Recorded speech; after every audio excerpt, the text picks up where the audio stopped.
ইঞ্জিনিয়ারটি হঠাৎ করেই সাইটে এসে হাজির হলেন। কংক্রিট তখনও ভেজা, স্টিল আধা বাঁধা। কাজ চলছিল ঠিকই, কিন্তু ঠিক পথে নয়। তিনি ড্রয়িং দেখলেন, তারিখ দেখলেন, তারপর ঠিকাদারের প্রতিনিধিকে শান্ত গলায় বললেন, এটা নির্দেশ বা সময়সূচি অনুযায়ী হচ্ছে না। এভাবে চললে এই অংশে টাকা বিল থেকে কেটে দেওয়া হবে।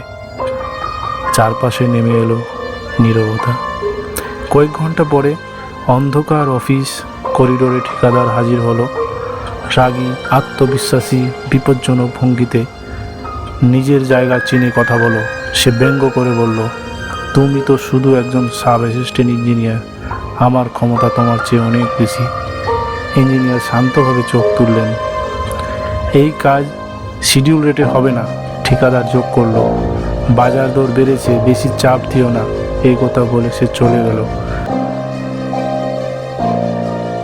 তার পায়ের শব্দ যেন হুমকির মতো প্রতিধ্বনিত হচ্ছিল।